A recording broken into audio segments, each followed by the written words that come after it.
To explain or not explain? I received this question from a follower. I need to set boundaries with my parents and siblings about some toxic behavior. It will result in me spending less time with them. I don't want them to be mad at me or think I don't care about them because I do. Should I tell them why I'm going to distance myself or not? So, this isn't the only question where you could ask, should I tell them or not? Anytime you want to set a boundary, anytime that you're making a choice, and sometimes remember those boundaries are not what you're going to do or what another person can't do, or going to do for them, or what another person can't do or can do. Sometimes it's just about how you're going to react.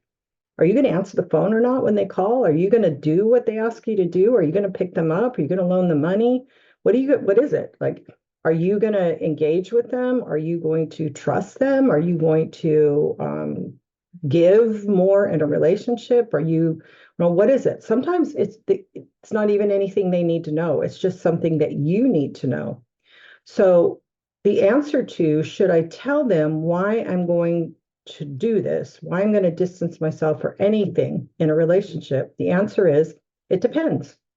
And that's the answer to just about anything that deals with dysfunctional people, because each relationship and each situation is specific to you, to what you need, to what's going on in your relationship, to what your dynamics are, to whatever that is. It depends.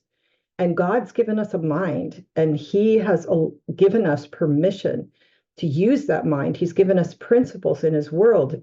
He's given us principles in Proverbs. He's given us the Spirit of truth, the Holy Spirit, to guide us into truth. He's given us a conscience. He's given us morality. He's given us just all kinds of things that we can use to make decisions. And another thing that He's given us in this day and age is access to a tremendous amount of information about dysfunctional relationships and healthy relationships and the difference between the two, and all different types of problems like narcissism and addiction and abuse and manipulation and toxic relationships. I mean, there's just a wealth of information. It wasn't that long ago, even in the middle 70s, 1970s, that it just was starting to come out in the field of self-help and psychology about about dysfunctional families, alcoholic families, and how that codependency and all of these things were patterns. It's really a blessing in this day and age to have all of this information. So the answer is, it depends. So dysfunctional toxic relationships are filled with landmines, and anytime you decide about something that could blow one of those mines up, you've got to be careful, and you've got to think and be wise about what your answer and your choice is.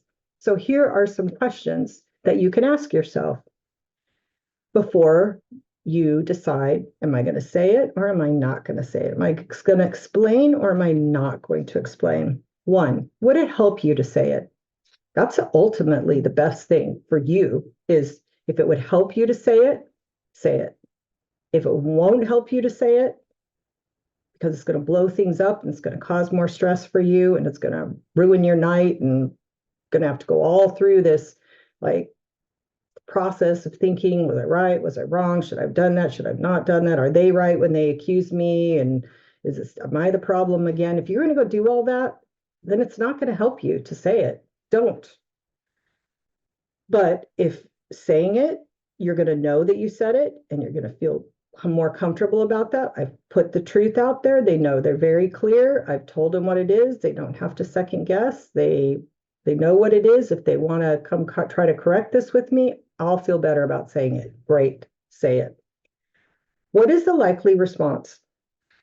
Okay, you know this because you know them, and you have had many, many, many landmines be blown up with them. So you know how they react, you know what their games are, you know what their tricks are, and you know what they're going to do. You know if they're going to play the pity, be on the pity pot, they're going to have a pity party, if they're going to start talking about you and they're going to put the whole family against you. Are they going to blame you? Are they going to stir everything up? Are they going to attack you and come back at you? Are they going to withhold the kids from you? What is it? What's going to happen? Okay. You know it. So face it, look at it. What's going to happen? Would that response make things better, or will the fallout be like really difficult for you to handle to where you're like, why did I do that? Why? There's so many times that I brought up the same old thing that triggered the same old argument, and the whole household was in a mess all night long. And my kids suffered, and I suffered, and my husband suffered. We all suffered. Why did I say it? I had to learn eventually, shut up, don't say it. It's not worth it. So if that response isn't going to make things better and people are going to suffer, then don't. Would explaining yourself help the person to understand? And is there a track record of changing when you explain? If the person is not willing to try to get understanding, and no matter what you say, they're still going to act like you're the bad guy, don't bother. If the person isn't going to change anyway, or isn't going to get any insight or better understanding, then don't bother. If there's a chance the person will, like I said, then do it. And can you act on your boundary without explaining? Sometimes you can. And sometimes, like I said, it's just as well. Just go do it, taking care of yourself. If you can't, then you might have to say something. So here's the questions again. Would it help you to say it? What is the likely response? Would that response make things better, or will the fallout make things worse? Would explaining yourself help the person to understand? Is there a track record of changing when you explain? And can you act on the boundary without explaining? Very important questions. Okay, toxic people have their mind set on what they think, what they feel, what they believe, what they perceive. They have dysfunctional beliefs that cause them to behave and the way they do. They hold unrealistic expectations that make them draw unhealthy conclusions. They have their minds made up about who you are and why you do what you do. Explaining yourself is often futile and will only result in unproductive arguments, futile discussions, unreasonable demands. You get to say anything you want to. People ask me, can I say this? I'm like, yeah, you can say anything you want to. The question is, will that be helpful? Do you need to say that? Is that a good idea? Sometimes it is not. Sometimes it is. You get to make that decision.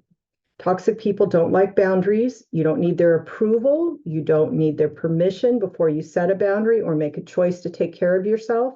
You're going to have to set boundaries that involve deciding what you will or won't do alone and just act on them. You can't control what they think about you. You can't control how they react to you. You can't control how they feel about you. All of those things you can't do anything about. So be careful to explain or not explain. The answer depends on your unique circumstances, and only you know what the best answer is for you in each and every situation. Proverbs 18:2, one of my favorite verses. I'm saying that a lot today in these videos that I'm making. Fools find no pleasure in understanding, but delight in airing their own opinions. Fools find no pleasure in understanding. They don't want to understand. Don't explain yourself to somebody who does not want to understand. It is futile and frustrating and maddening. Proverbs 23:10, do not speak to fools, for they will scorn your prudent words. But there are times when you do want to speak the truth, or the person will consider themselves to be okay. So there are times that you need to rebuke a foolish man, okay? Or he will be wise in his own eyes. I just read that. I think that was Proverbs 25, either 4 or 5. I think it was 25 or 26:5. Just read that one a minute ago and closed my Bible. So to explain or not explain, only you could answer. Okay, thank you for watching this video on Change My Relationship, and God bless you.